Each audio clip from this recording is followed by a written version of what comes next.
Hello, welcome back to Nothing and Everything. I'm Russell. And I am Ben. And we're recording in the morning for once. This is new. This is interesting. It is. It's a holiday weekend, and we got time to record in the morning. It is, yeah. Happy 4th of July if you're listening today when this comes out. Happy birthday, America. If you're not in America, happy July. Happy normal day of the week. Yeah, happy Thursday. How are you? I'm not bad. Like I said, offline, I've had my coffee. Mm-hmm. I've popped a massive zit on my lip. It's always a good day. It feels like it has grown like all the way through the lip. Yup, I feel you. So we are in full celebration mode. Exactly. I ran a 5K this morning. And then I ran to the 5K because I forgot I have to get to the 5K, and then I had to run home from the 5K. So my 5K turned into 5 miles. So that's my morning. It adds character. It does. It adds character and definite pain to my feet. So I am glad I am sitting down. But yeah, it's been a good day. It's really hot. It's like really hot today. Yeah, I took the trash out about a half hour ago. And at my time, that was like, 10 o'clock, maybe a little bit before. And I was like, good Lord, it's already miserable out. Oh, yeah, it's like bad. I'm like, if you can hear that, I'm like fanning myself off with like this sheet of paper because the room I'm in has no ventilation, which is why I recorded here. So you can't hear an air conditioning unit or anything. However, the downside is it gets blisteringly hot in here. So half the time, in the winter, I was wearing like a leather jacket in here. In the summer, I'm literally wearing a cutoff shirt right now because it's so hot in this room.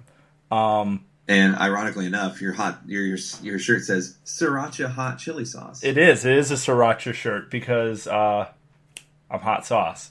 Sorry about that. I apologize to everyone listening. I am the worst. I was going to say a thing.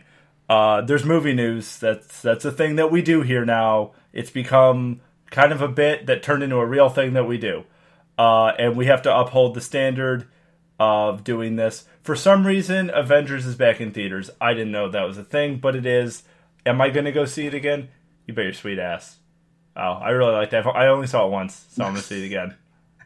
I have no desire to see it again. I really enjoyed the movie, but like, I can wait for the extra footage that they're going to add for whenever it comes out on Blu-ray or Netflix or Disney Plus, whatever it's going to come to first. I think it's July 31st is when it comes out.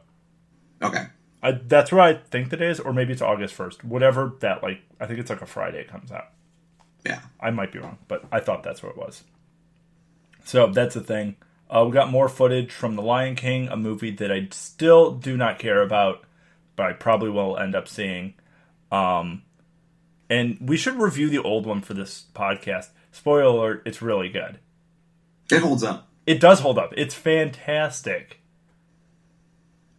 It's weird that Matthew... the older Disney animated movies, with the slight exception of a few like incredibly racist ones, like Song of the South, most of them hold up because they kind of have, messages and values and moral of the story, blah blah blah, that are timeless. Yeah, and something like The Lion King doesn't depend on things like technology within the story. It's all happening within the African savannah. Yeah, so it future proofs itself in a way. Except when all those animals go extinct from poaching. So yes, half the species in that movie are no longer on the planet Earth. Ooh, that got real for everyone listening. Sorry to bum you out. Thanks, Trump Jr. Yeah, god damn it. But speaking of really bumming out things, if you watch Dumbo, I watched part of that this week. Holy shit. One, that movie's kind of racist. Two, that movie is so depressing. The original Dumbo or the recent remake? The original one. Okay, I've not watched that in I don't even know. I haven't even watched that with my kids. Yeah, don't watch it. You'll make your kids sad. Don't make your kids sad. I know they went to see the remake, like the live action Tim Burton one with their mom. I still haven't seen that. I guess they seem to have enjoyed it. But yeah.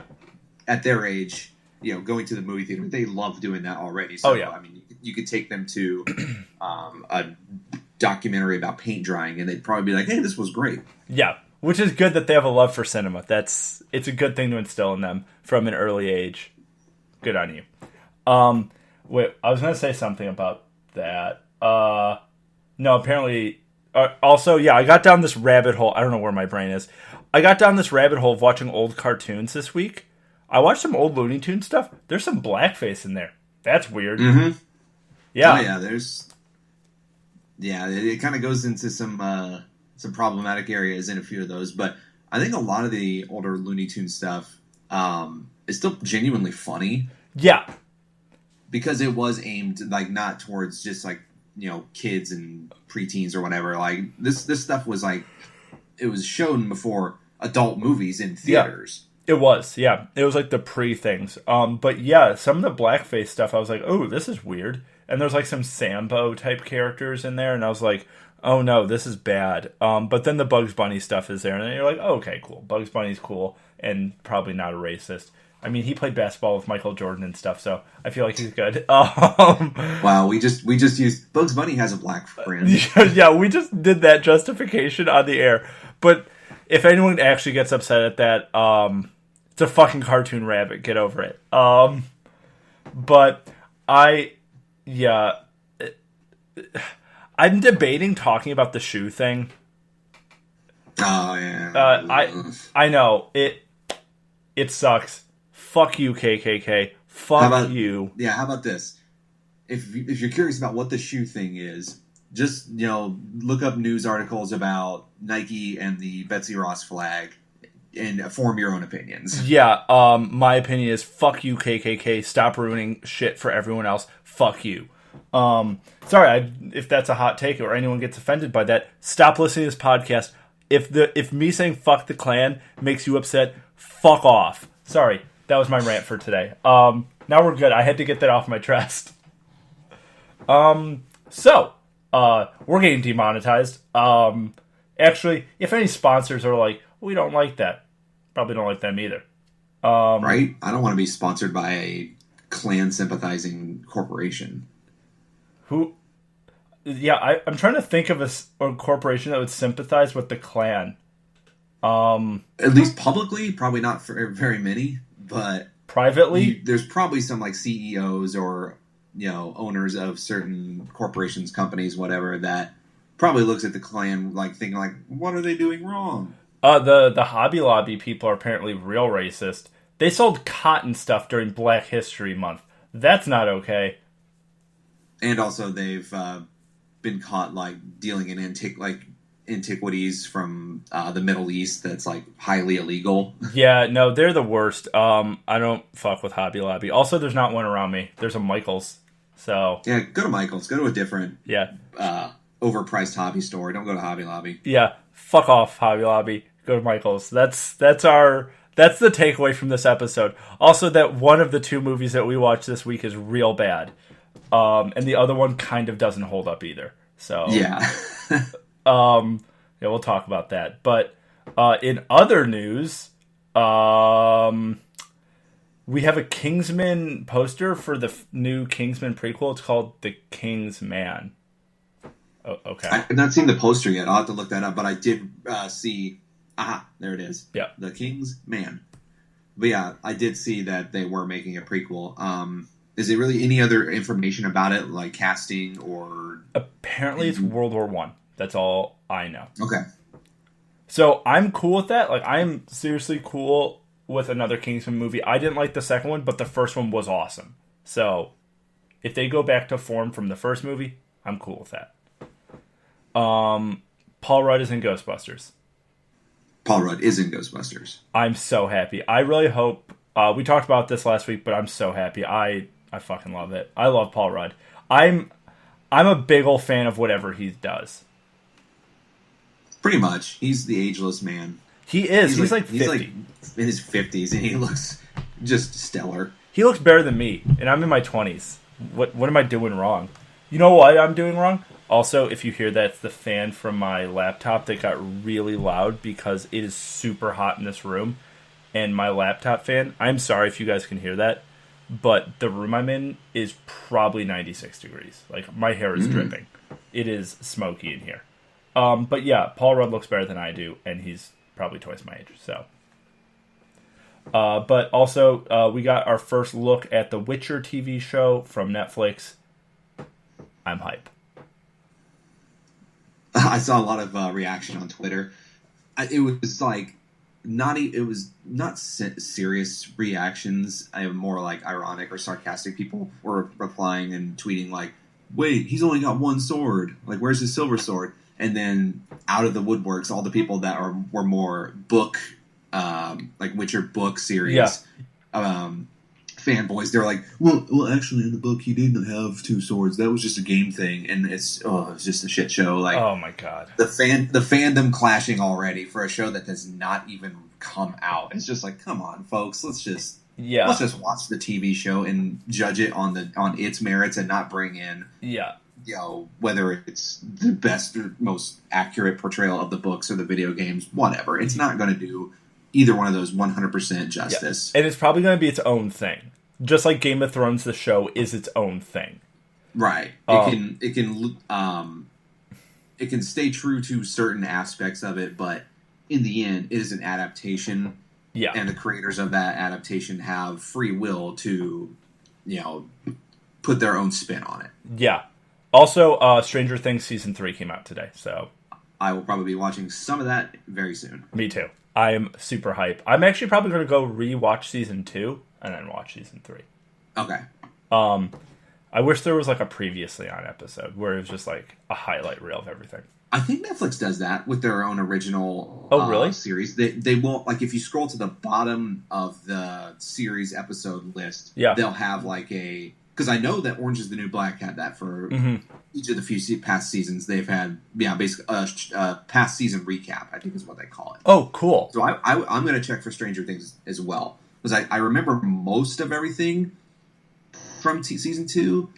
And usually the season, or at least for between 1 and 2, there wasn't a whole lot of, you really need to know this, except for, like, the main characters, who they were, and kind of that. But I don't think overall story arc for season 3 is going to connect much to 2. Yeah, I heard it's going to be very different, which I'm cool with. Yeah. It's going to be summertime instead of, like, in October, which will be cool, change of pace for that town in Indiana. Yes. Just give me more Steve. All I want's more Steve. Steve is the man. Steve and I almost called him Officer Holt because I've been watching Brooklyn Nine-Nine. But Captain Holt's the best. Yeah, not Captain Holt. Whatever his name is from Stranger Things. As you can tell, I'm a huge fan. But new Hellboy. Yeah, new Hellboy. But yeah, no, for The Witcher, they're clearly showing his sword a lot, which means it's going to be a big part of it, which means he's probably going to get the second sword in the show. Fuck off, everyone. Like, just watch the goddamn show when it comes out. Like, right. But all of the makeup and everything looks really good for everybody. Like, people were complaining when they first saw Henry Cavill as Geralt, and it's pronounced Geralt. Like, that's how they pronounce it in the games. So that's how I'm pronouncing it. It's Geralt. When they first saw him, they're like, he doesn't look like Geralt. Yeah, it's fucking Henry Cavill. It's not a video game character. He's a real man. Like, you can't... God damn it. Like... But whatever. But everyone else looks good. Like Yennefer and Ciri look good as well, and Triss. So I'm stoked. I know. We'll just have to wait and see how it does. Yeah. Everybody should just shut up about it. Yeah. God damn it. Also, you saw Midsummer. Did you like it? I did. Very good movie. It's a long one too. I've heard. I was looking it up last night after we talked. But for me at least, it never felt like it dragged. That's good. During the whole 2 hours and 15 minutes, I want to say. There's a lot of deliberate pacing. There's a lot of... The whole thing really is just simmering tension that builds up and builds up. Interesting. Okay. Similarly to Hereditary, if people have seen Ari Aster's first movie, but they're very different types of horror movies. So I would say people should not go in expecting Hereditary. Mm-hmm. Expect something different. But also, like, just get ready to have your mind fucking blown. I'm stoked. I really, really, really, really, really want to go see it, so that's going to be a thing. Also, what the fuck is up with this bottle cap challenge? I've seen it all over. Jason Statham did it. It's where you kick the top of... Oh, yes. Okay. It's kind of impressive, but also, what? One of the funny ones I saw was a Hispanic mother tossing like a slipper at a bottle of hot sauce, and she actually fucking did it? That cap and spins it off. That's like, you awesome. can see like the genuine joy in her face, like, oh, I did it. She's like, I did it. I actually did it. There's when the bottle flip challenge was happening, that was also a thing where people started turning it into a joke, and they're like, oh my god, I nailed it. Which is really cool when you see someone actually do that. So I'm stoked. But we have our first trailer for Knives Out, which looks really good. That looks like it's going to be a good time. I will buy a ticket for anything where Chris Evans tells people to eat shit for like 10 seconds straight. Yeah, I didn't even know what it was until I saw the trailer. I'm like, this is kind of like Clue. I love this. Yeah, it really it's like, I'm sure that the Clue and the movie from the 80s has a lot of inspiration in it. Yeah. But yeah, it really reminded me of like just a modern retelling of the general story of Clue. And I'm all for that. With horror elements in it. With like some really suspenseful shit. That movie's going to be incredible. That's going to be like one of those sleeper hits that everyone's going to be talking about, which I'm so stoked for. Other news, this is from Barstool, like the Barstool's movie thing. Miles Teller, Ansel Elgort, and Harry Styles are all testing to play Elvis Presley in an upcoming movie. Elvis has always looked like old, like a person in his 30s. Yeah. So, and none of those guys really... They all come off as people in their early to mid 20s. Yeah, like Elvis, it's going to be hard to portray Elvis because I can't think of anyone that looks like Elvis except Elvis. Yeah, and he has like a certain swagger to him that's going to be hard to achieve, to get that down. I mean, they did it really well with Bohemian Rhapsody and Rocket Man. They've done it well, but those characters are a little different than Elvis. They're just different in a way. It would be like portraying Michael Jackson in his like prime. It'd just be hard to do. I think the only person I can think of that could do Jackson in his prime would be like Bruno Mars. Yeah, I could see Bruno Mars, or even if you went to like Bruno Mars, or even like Pharrell Williams, I could see like the swagger style of it, but I think Bruno Mars singing wise would be better fit. Yeah. That'd actually be really good. But as far as Elvis, like, he's such an absolute iconic, like, American pop culture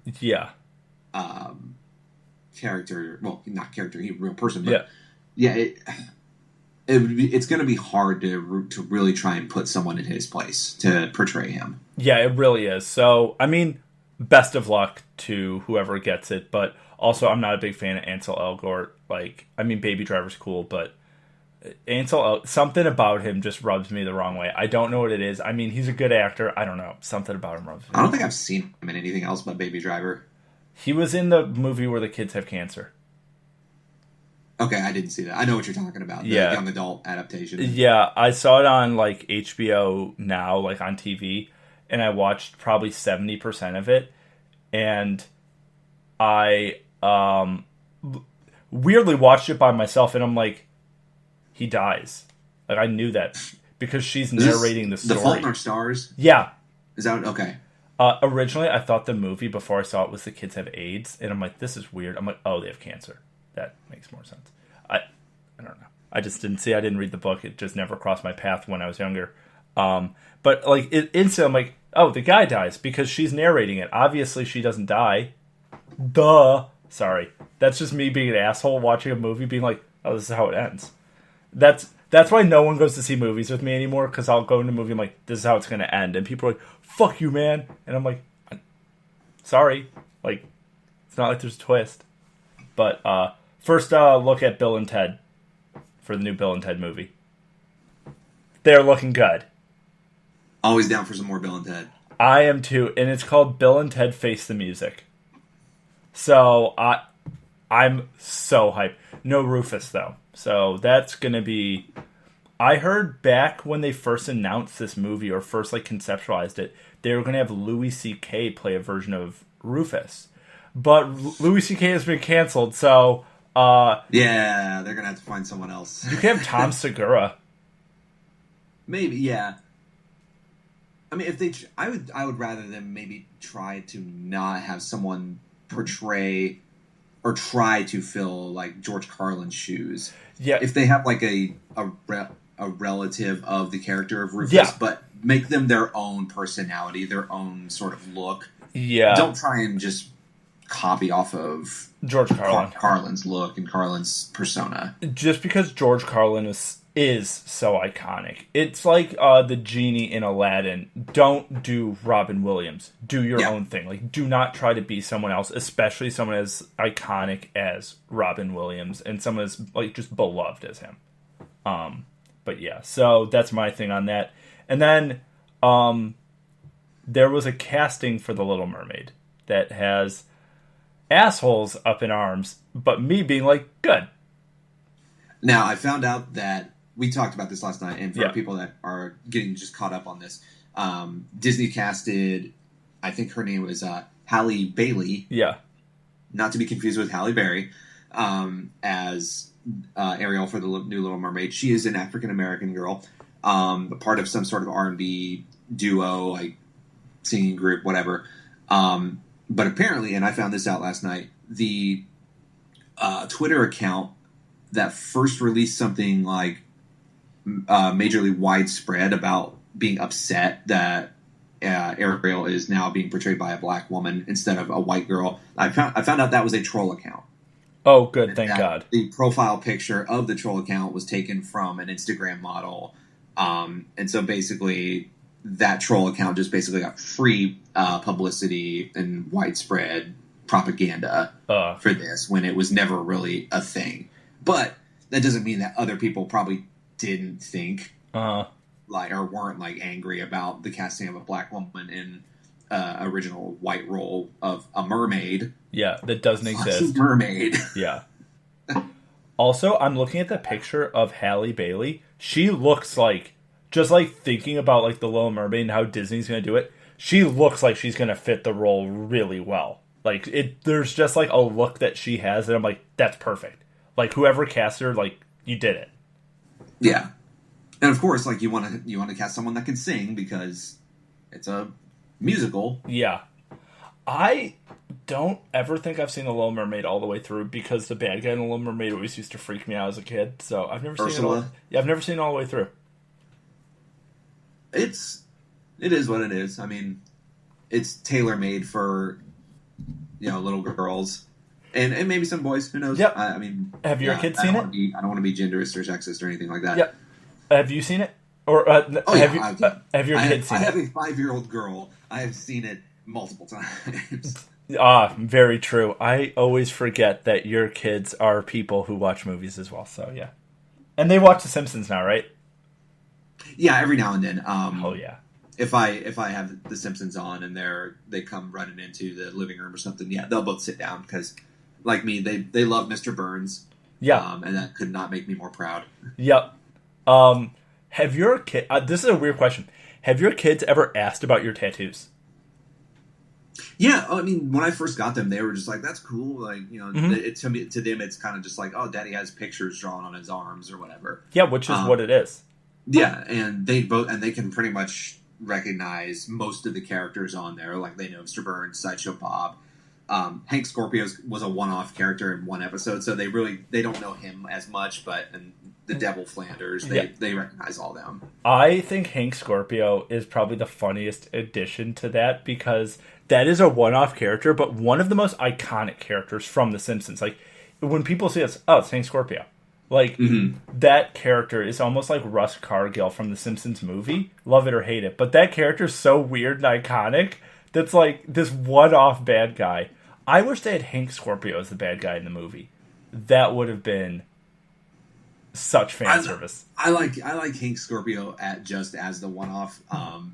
But bringing in Albert Brooks to do the voice of Cargill, it was smart because he does do such good one-off characters, really. Yeah. He's That done it 3 or 4 times throughout the series, yeah, history. and that character of Russ Cargill is so funny. Like that character, the more you watch that movie, you're like, this character's hilarious. Like it. Oh my god, we should talk about the Simpsons movie. That would be a really good one to review.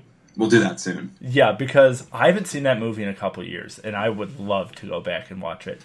And I rewatched the Hank Scorpio episode. That character's very ahead of its time because he's kind of like a Mark Zuckerberg-esque like tech startup company CEO character that's very like uppity like that. But that's so ahead of its time. Like knowing when that episode came out and just Homer being caught in the middle of this is so great.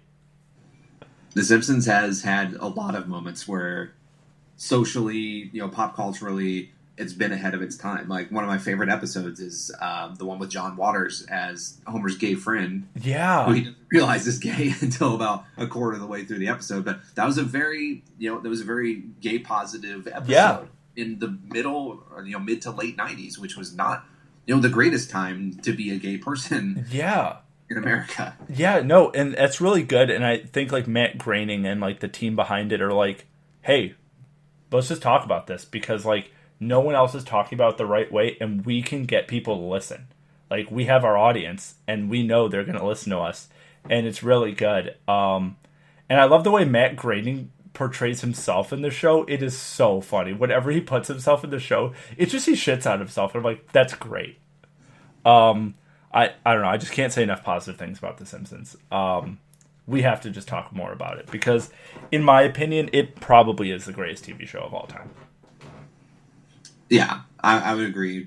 The greatest, definitely up there and most influential. Oh yeah. I mean, yeah, hell, a show like you have to be one of the greatest shows of all time to have lasted this long. Yeah, I feel like The Simpsons is one of the very few things like Michael Jordan where you could go to a rural village in like sub-Saharan Africa and show someone a picture of like Michael Jordan or Homer Simpson and they would know what that is. Like that's one of those things of like American television media culture, not like Coca-Cola or McDonald's, but just something like showing someone a picture and they'd be like, oh yeah, America. Like they may not know exactly the name, but they're like, I know what that is. And I think that just speaks to how incredible that show is. And people say the new episodes have declined. They're just for a different audience. It's different writers. It's different people. But if you watch the new episodes for what they are, there's some really funny stuff in some of those that I'm like, this is very clever. Just some of the stuff they're hitting on, I'm like, you know what? I like it. It's different than the old stuff. Like, you can't beat the monorail episode. You can't beat Who Shot Mr. Burns. You can't beat, like, Hank Scorpio. But the new ones, there is some really funny stuff in there. Yeah, it's been quite a long time since I've sat down and watched one of the new ones, but it does cross my mind every now and then with like, if I got nothing else to do, which is not often nowadays. Yeah. But yeah, I think about like maybe I should sit down and watch a new episode of The Simpsons, just check it out. Maybe it's made a turnaround, maybe it's like you said, it's written for a new audience. Mm-hmm. I do think that at one point during the teen seasons, mm-hmm. I do feel like the writing had actually taken a significant dip. Yes, but like you said, probably now the writing has probably improved. It's just not tailored towards me, a person that grew up with it in the '90s, like the quote unquote golden years. Yeah, because and that's fine. Yeah, because I remember as a gift for Christmas, one of my aunts got me season 3 of The Simpsons. It got me seasons 1, 2, and 3, and those are the ones I grew up watching on DVD, like the box sets. And mm-hmm. season 3 has so many classic episodes. Like seasons 1, 2, and 3 are just every episode's a banger. Like you have the Flaming Moe in there. You have like the softball episode. Like there's some really good stuff, and that's like also when The Simpsons had some really sad episodes.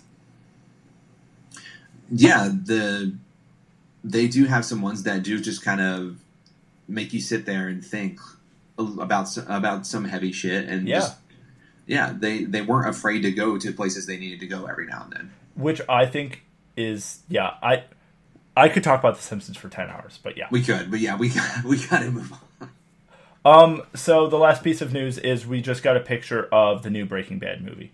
So I pretty much have been in the dark about Same. the Breaking Bad movie. I'm wondering what they're going to do with it. Same. Because I mean, at this point, everyone, if you're interested in Breaking Bad, you've seen the ending. Like we're led to believe that Walter dies. Yes. So I'm curious as to how he's going to be incorporated into this film. If it's going to be a Jesse-centered film, with flashbacks or something to incorporate Walter into it. It's just, who knows? It's going to be a meth ghost. It's like a Force ghost, but just meth ghost. Yes. Yeah, that's what it's going to be. It's him in his underwear in the desert, just like, cook more, Jesse. Cook more. Go to the Dagobah system and cook more. That's what it's going to be.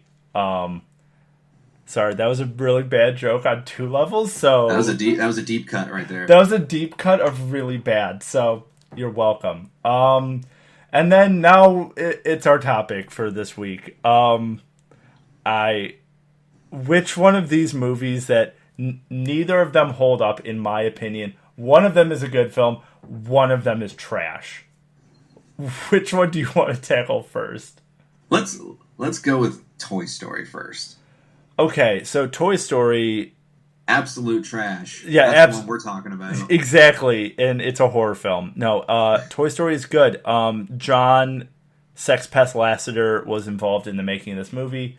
Sorry about all of you who didn't know about that. If you don't know what that is, look it up. But Toy Story is really good. It's fantastic. And it's really, really funny. It is. It's one of the funnier, I'd say probably the funniest entry in the 4 Toy Stories. Oh, yeah.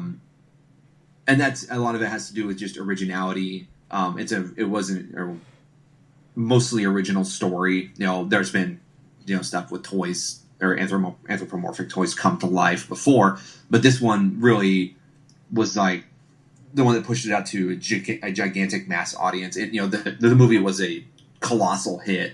Yeah. It was the highest grossing movie of 1994. Yeah. Or 95, whenever it came out, yeah. But yeah, it still holds up. The one, for the most part, the thing, like, for me, the animation, that's a forgivable thing just because technology has advanced so much in 20 plus years. Mm-hmm. But yeah, you go back and look at it and you're like, wow, it's hard to not compare it to how Toy Story even 2, let alone 3 and 4 look. And you're like, it's really lifeless. It is. Especially the humans. Yeah, the textures. It's something with the skin textures or something. I don't know what it is. I think it's just there's no polish on the textures. It looks really funky.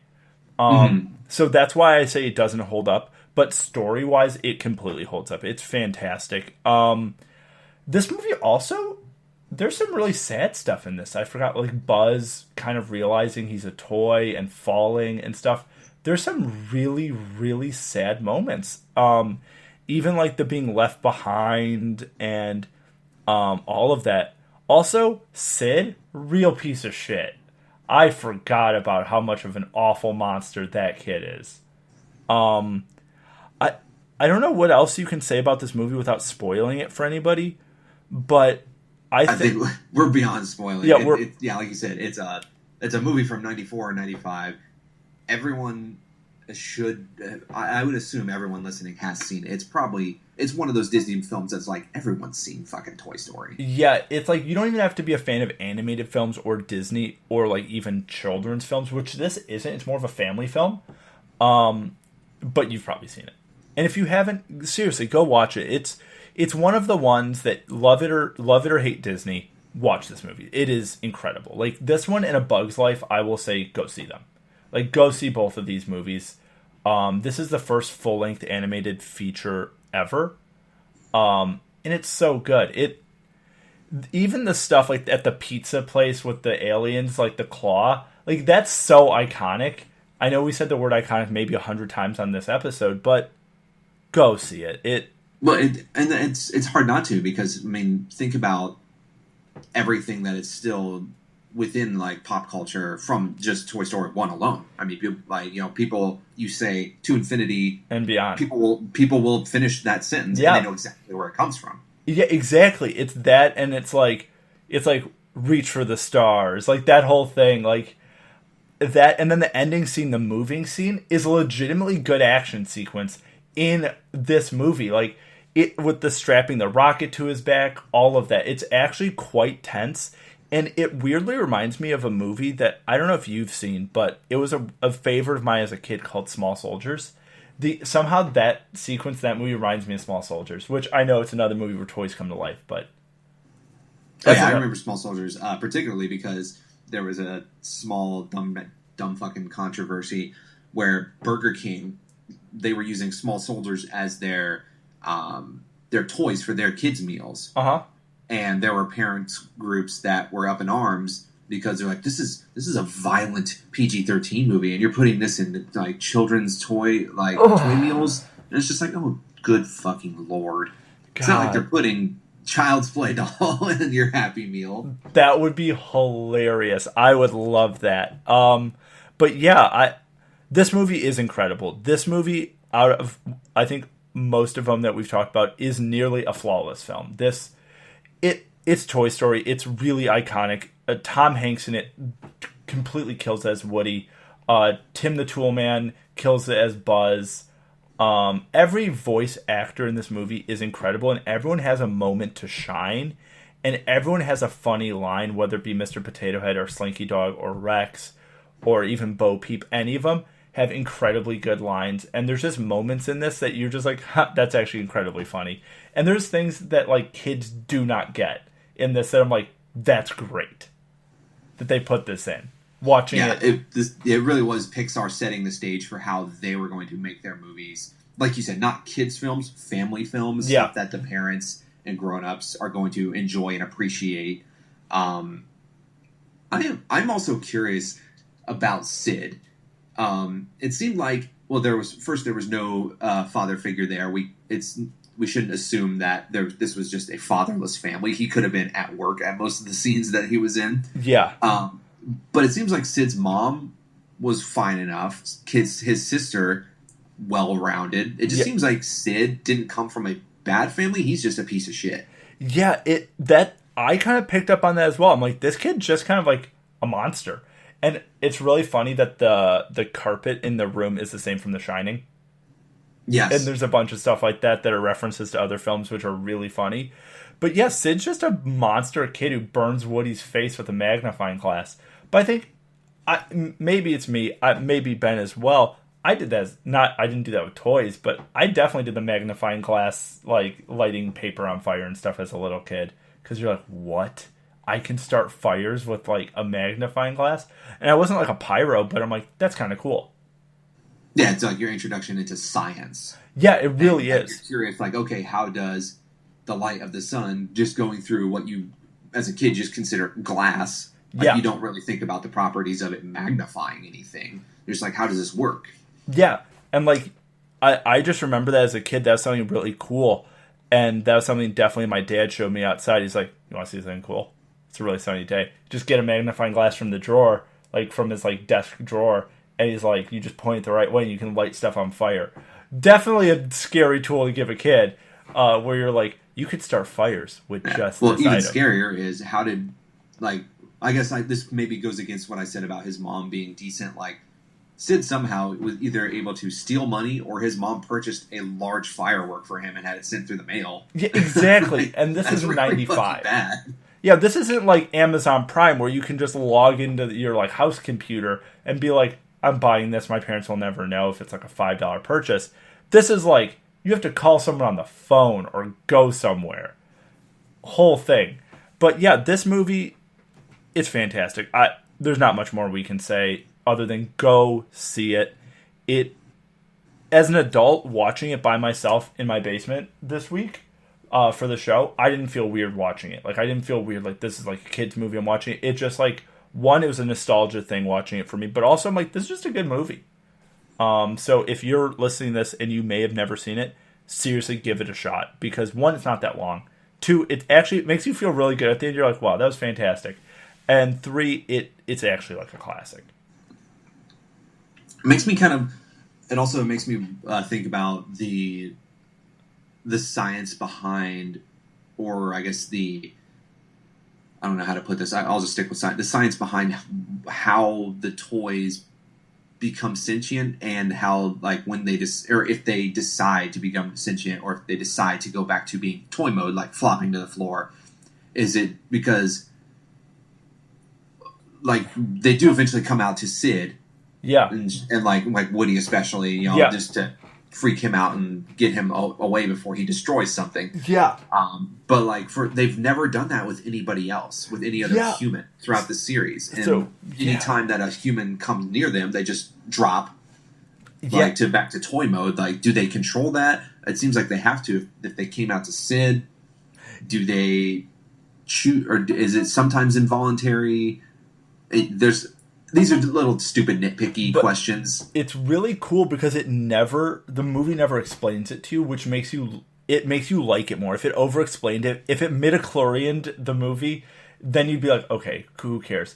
I like to think that Andy was giving all the toys blood transfusions, and his blood and love gave them life. He's just pouring his blood into toys. Or people started doing some voodoo magic shit to a bunch of toys. There you go. Good transition. Oh my god. Oh. Good transition to a bad movie. Oh god. Okay. So we're also reviewing Child's Play because I thought it'd be funny to review Toy Story and Child's Play the same week. The 1988 version, we should say. Yeah, not the new one, which apparently is okay. Which I'm super down to see because I love Mark Hamill, and Aubrey Plaza's in it, or Aubrey Plaza. Yeah, Aubrey Plaza. Yeah, she's fantastic as well. So I'm super down to see it, but. Holy shit, this movie's bad. So, yeah, I thought this would be a funny bit. I'd never seen Child's Play. I'm aware of who Chucky is from pop culture. And I was like, hey, Ben, we should do this because you like horror movies. And I'm trying to get more into horror movies. I thought this would be fun. Oh my god, I regret this. This movie is verging on self-parody in the first one. And Ben says these do get to be actually parody by the Bride of Chucky or Seed of Chucky. They actually become their own parody. But there's like a man's soul in a doll that's not scary, that's killing people in really dumb ways. Okay. Yeah, the first Child, and it's an odd kind of phenomenon with the Child's Play series. The first one, it asks the audience to kind of accept a ludicrous premise. Yeah. That, a man transfers his soul or his, consciousness into a doll. Yeah. Okay. Horror movies have done crazier shit. Whatever. But there's a lot of details in this movie that just keep adding up, that it's just kind of like, okay, just go with it, to the point where it's just like, this is fucking ridiculous and stupid. Yeah. And for the first half of it, it seems like it's trying to play the straight, like, kind of murder mystery, like, you know it's Chucky that's committing these, but there's still a mystery to be played out by the detective, by Andy's mom. Yeah. And it's still, there's a level of suspense to it all. Yeah. But then as soon as Brad Dourif finally, like, kind of puts his voice to Chucky, then it really just goes off the rails. This movie reminded me of Gremlins in the worst way. Oh, Gremlins is infinitely better. No, that's why. Like, Gremlins is a comedy horror for, like, kids and, like, young adults.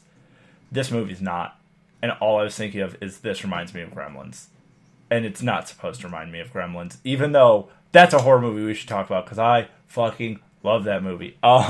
That's a favorite of mine. But this movie, Chucky doesn't scare me. That's something I need in a horror movie. The Xenomorph from Alien scares the shit out of me. It is terrifying.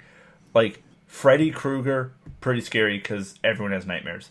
Jason Voorhees scares the shit out of me. Like, Pinhead from Hellraiser, that's just a weird character. That scares me.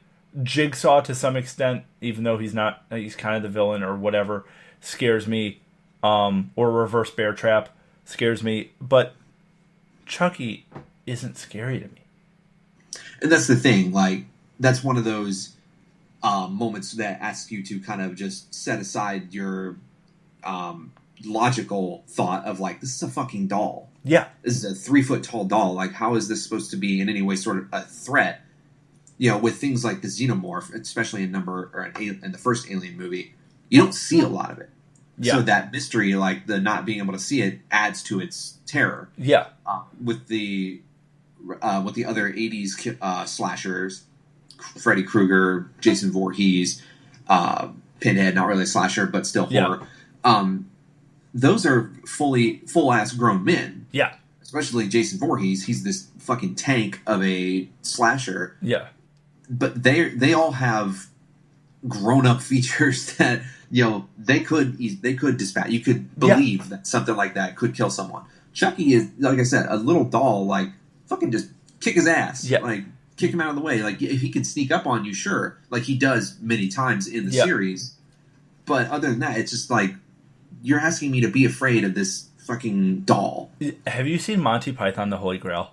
Yes. You know the rabbit that fucking kills people? It's that. It's like, that's just a bunny. And then it kills you. You're like, this is nonsense. Like, this is the dumbest thing ever. But there was no part of this movie where I was scared, which I was hoping there was like a jump scare or something that would get me. And I'd be like, okay, it got me. But it's so predictable. And it is so... It takes a lot for like a show like I Think You Should Leave that's bad on purpose. I like that when a show's bad on purpose, or like something like What We Do in the Shadows, where it is like it is what it is on purpose. This movie is just bad. Or like the first scary movie that's bad on purpose, where the other ones are just bad. This is just bad. And yeah, it tries to play it. I think it tries to play it both ways of being serious, but also at the same time recognizing that there's a lot of stuff that's off the wall. Like, especially the kind of tacked on final, I guess, killing that Chucky does of like the voodoo priest. Yeah. It seems like that whole scene was like the filmmakers being like, wait, Charles Lee Ray, he knew some voodoo like spell to insert himself into a doll. That seems really dumb, and like, why would he know this? So we need to kind of put this character in to explain this is the guy that taught him that. Yeah. And it just feels like tacked on, and an actual voodoo doll is in place where Chucky breaks this guy's leg, and it's like, come on, like we've already accepted that you're putting yourself into a doll, like, and now we have to accept voodoo dolls are an actual thing. Yeah. Also, this is a movie where I want the powers of Chucky to be established. What's his strength level? Like, because sometimes he's not strong, but other times he is. Like, I want consistency in my Chucky.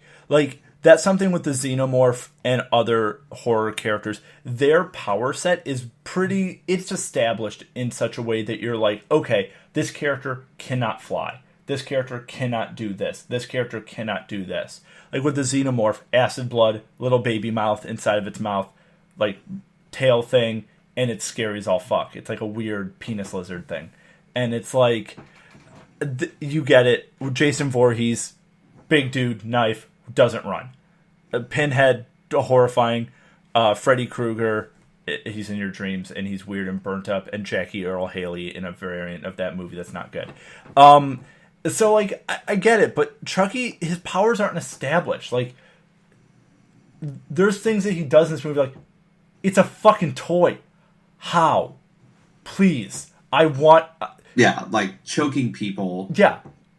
Like, his fingers are this way big. That could possibly, like, asphyxiate them. Like, no, your hand is the size of, you know... It's like less the size of like a wallet. Yeah, it's like... Okay, also, he looks like he's made out of fabric. Rip his fucking arms off. Like, there's scenes where people are holding him. Take your hands, like a bicycle, and fucking pull. It's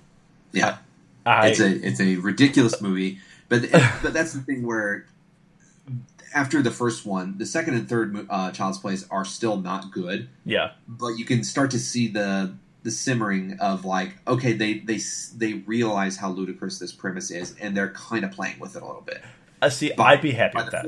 By the fourth one, when it gets to Bride of Chucky, they go full out. Like, they're like, okay, this is a absolute bonkers premise. Yeah. Let's roll with it. Let's just get funny.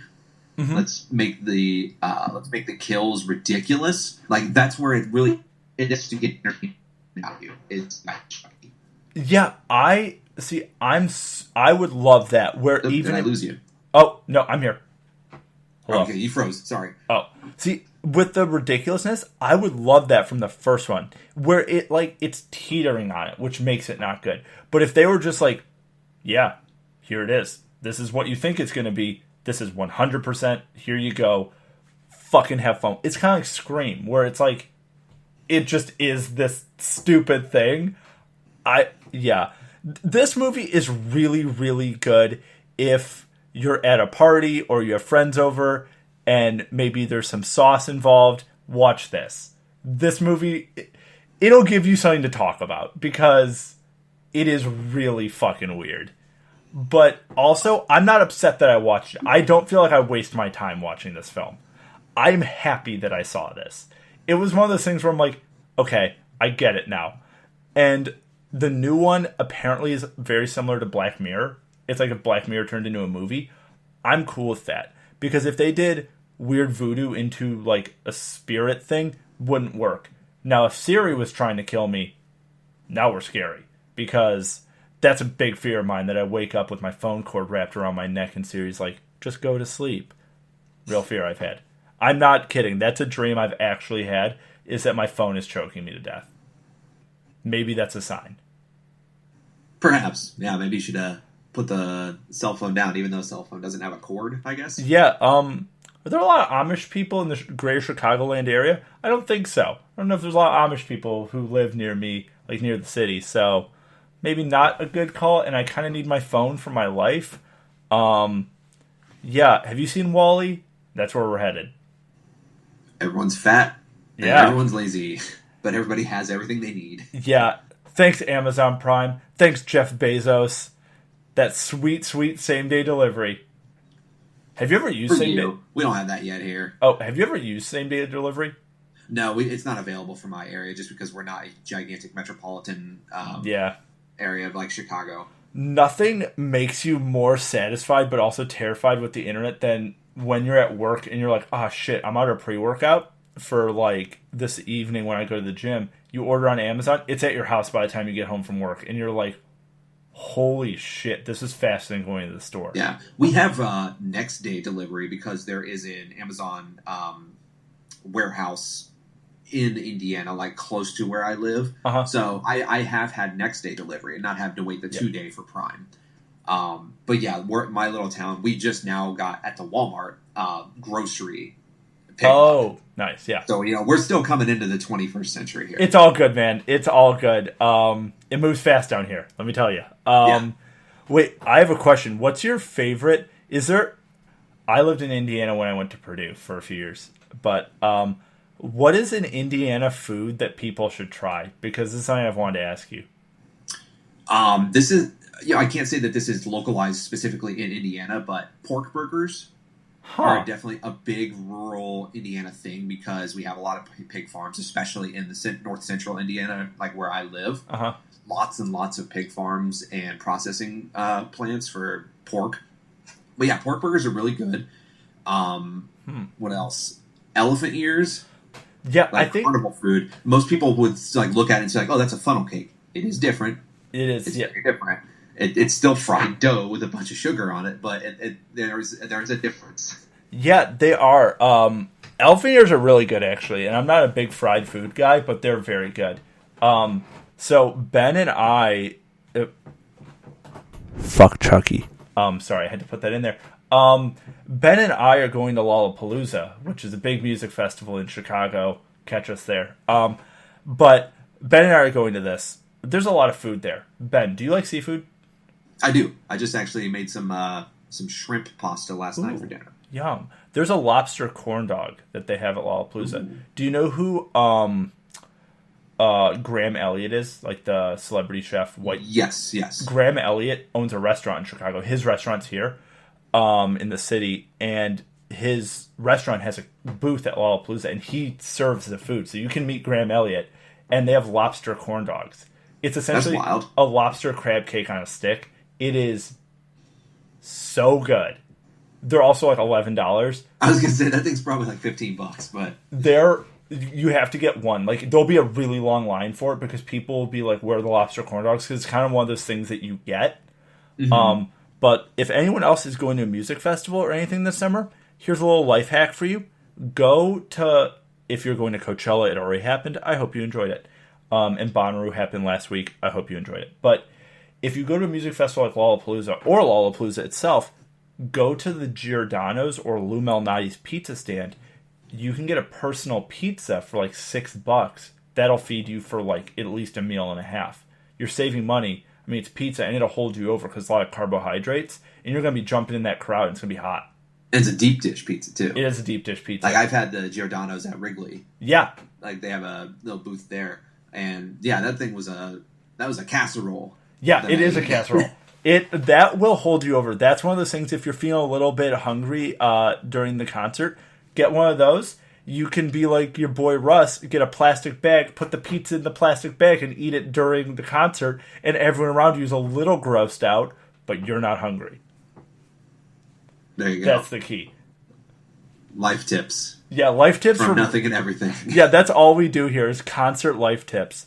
Always bring sunblock, baby powder. You don't want chafe. You don't want those chafy thighs during the concert. Last thing you want is like raw thighs. It's the last thing you want. Take some of that pizza sauce from the Lou Malnati's, rub it between your thighs, get a little friction going there. Oh, you're good. Greasiness. Oh, yeah. Then you'll smell like pizza. People want to hang out with you. You're good to go. You made new friends. We're gonna pivot this show into life hacks and life tips to become a reprehensible human being. Oh yeah, it's just like people are gonna like take notes. Like, take notes on this one, and people are like, "Hey, I followed your guys' tips. I got arrested. Ooh, that's a bummer. Sorry about that. Shouldn't have gotten caught. It's not illegal if you don't get caught. Just remember, you heard that here. Please don't read that out in court." That's like that John Mulaney bit where he's like, jokes aren't as funny as when you read them in court. Half the stuff that I say on this podcast, if someone read out, they'd be like, "So Russell, you thought this?" I'm like, it's part of a bit. Oops. But yeah, the takeaway from this episode is something that I said earlier that I totally forgot about. And watch Child's Play. Please watch it. I recommend it. I can imagine you could, if you go in knowing that this is going to be a pretty bad movie. Yeah, you could watch it for a good laugh. Yeah, I actually went in thinking this was a real horror film. I was sorely disappointed. I legit went in. I was like, okay. I went into the same mindset I went in with the Friday 13th movies, where I'm like, this is going to be legit. No. I think for October, Ben, we're going to do all horror movies. I'm down. Absolutely down. Ben, what's your favorite horror movie? I don't know if I have an absolute, I think The Thing. Oh. Carpenter's The Thing with Kurt Russell. I think that's probably my favorite horror movie of all time. That movie makes my ick factor go way through the roof. If you guys don't know what we're talking about, look up The Thing. But also, if you're listening to this at night or in the car, don't look this up for a number of reasons because it'll gross you the fuck out. Those practical effects, those Cronenberg effects, they're incredible. They're so good. And you can tell that movie's a labor of love. Even if you don't like horror, you have to respect that. I think, damn, that's a good pick. I don't know if I can top that. I think I love Alien. Actually, no, I know my favorite horror movie. It's The Babadook. It's my favorite horror movie of all time. Just because that movie chilled me to the bone. That movie, after I saw it, I was like, oh my god. Have we talked about VHS on here? Have you seen VHS? I think we've discussed some. I've seen the first 2 VHSs. Oh, okay. That movie's weird. Yeah, lots of hits and misses. Yeah. But the hits are pretty fucking good. Yeah. Have you seen the ABCs of Death? Yes. I think I've seen the first one. Okay. I didn't even know there was a second one. I've only seen parts of it because it's a bunch of vignettes. Okay. We're going to talk about a thing on here. I'm sorry if anyone knows what this is. We're not going to get into detail, especially if Ben does know what this is, but I'm going to ask him a question. I'm sorry if anyone does know. I'm sorry. Do you know what a Serbian film is? I've heard of it. I have not seen it, but I've heard how infamous it is. Okay. I've seen pieces of it online. I saw part of it on Reddit because I didn't know what it was. That's how I figured out about it.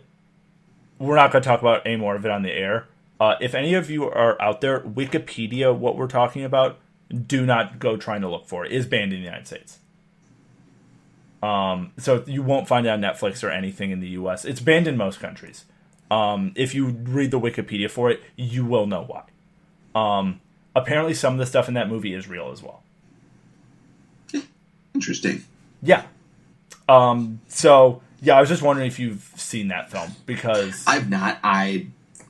There is a morbid curiosity part of me that kind of wants to, but at the same time, I've heard and seen the comments on Reddit from people that are just like, this, it's not worth the, let's watch it because it's, so controversial. Like, people are just like, it's fucked. Yeah, I've seen about 8 minutes of it, and not even the worst parts. I've just seen about 8 minutes of clips from the film that, like, the person who made the, like, edit of it didn't put a lot of the bad stuff in, but even from what I've seen, just, like, the setting and, like, the cinematography, it's just so off-putting, and it just makes your stomach turn. No. 100% no. That's not even one that'll be like, yo, we should watch over the podcast and talk about it. I won't even do the podcast. I'll be like, no. That's probably my line. Actually, no, it's not. Human Centipede is my line, which I have seen. Never watching that again. We're not doing that in October. It is not part of the lineup. I hate it. That movie sucks anyway. Have you seen Tusk or Walrus, the one where they turned Justin Long into a walrus? I've not seen that one yet. One of my buddies saw it. He said it was bad. He's like, it is painfully bad. Do you know any horror, like, cartoons? Because I want to do at least one cartoon horror. Like movies or TV, either or? Yes.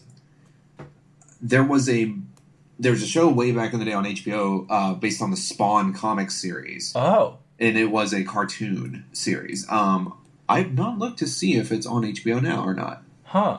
That'd be interesting to watch. I'd be down to do, like, at least one animated horror film, because it's just a very different kind of flavor to what that is. And I think it'd be kind of fun.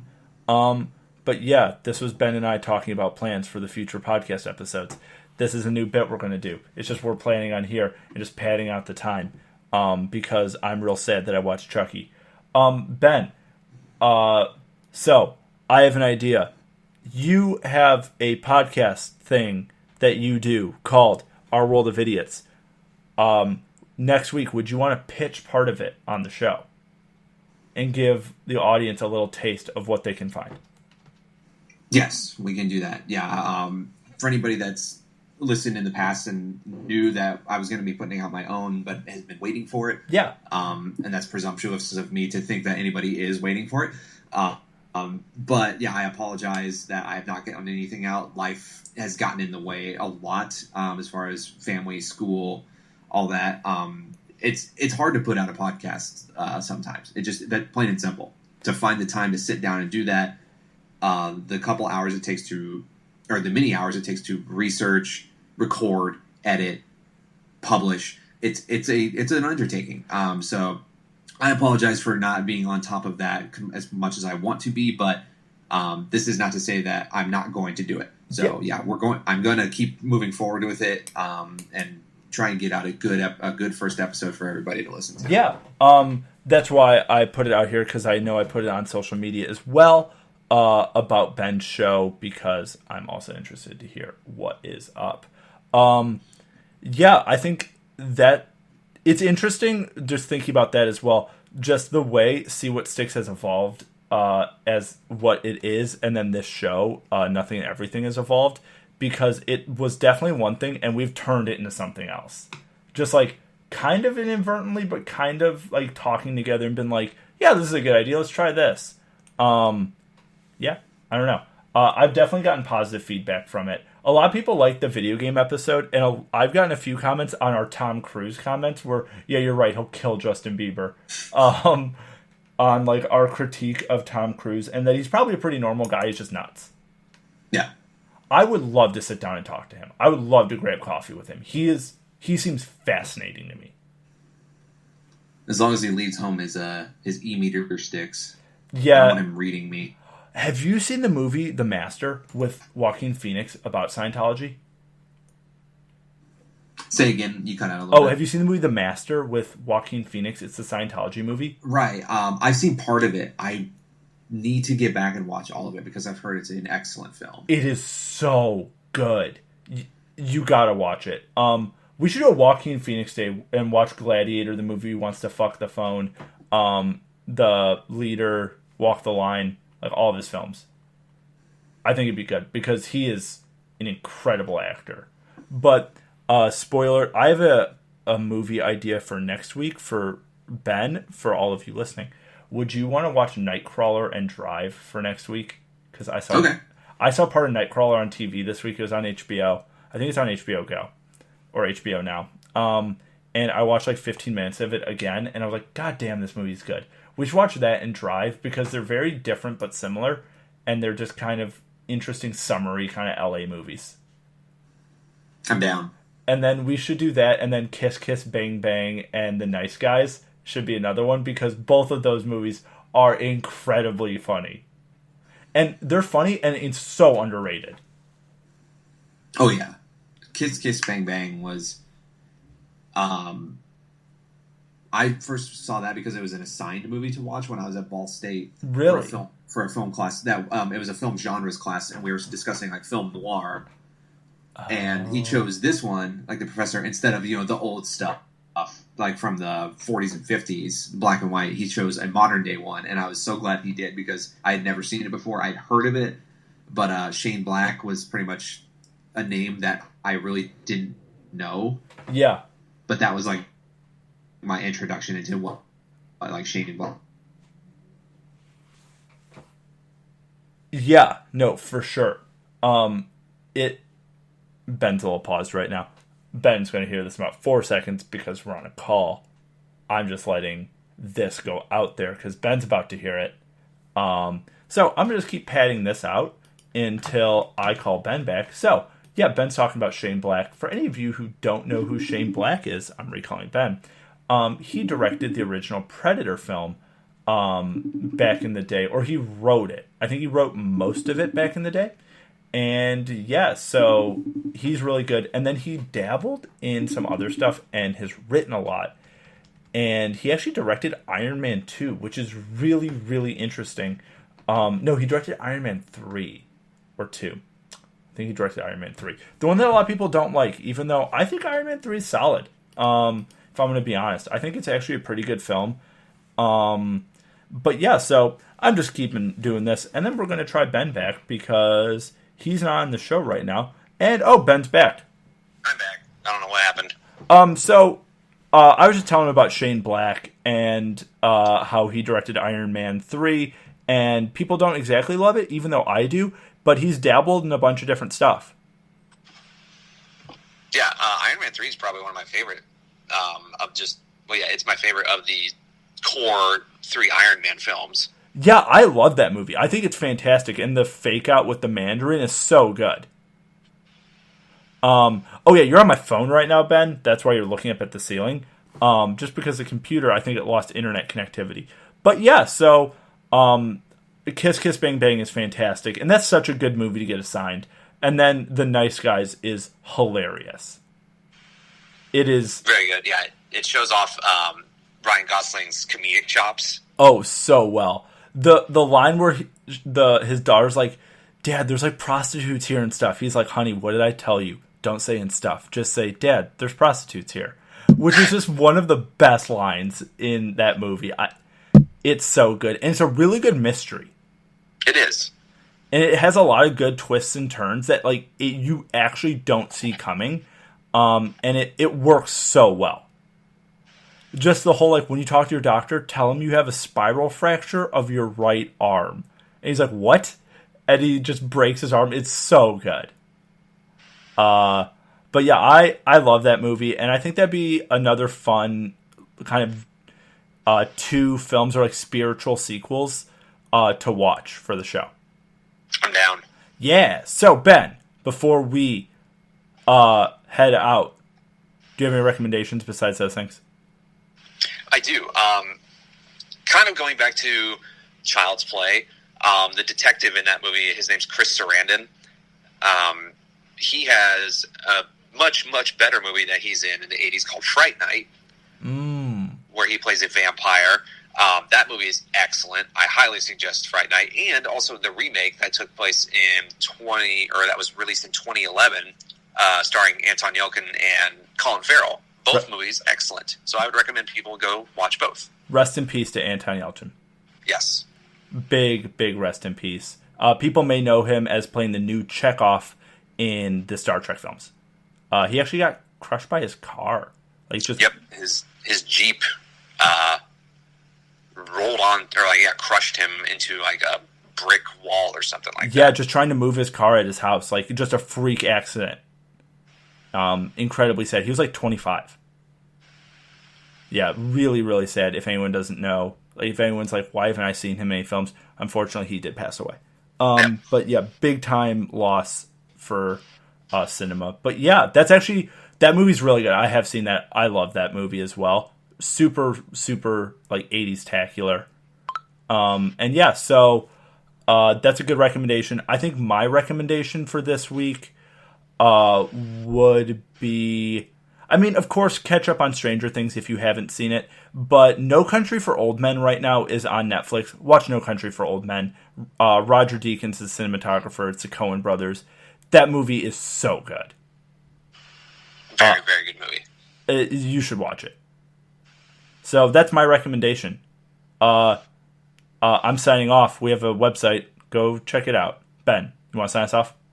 Sure. As always, thank you guys for listening. We hope to catch you next week. We're going to talk about some more bullshit next week, as always.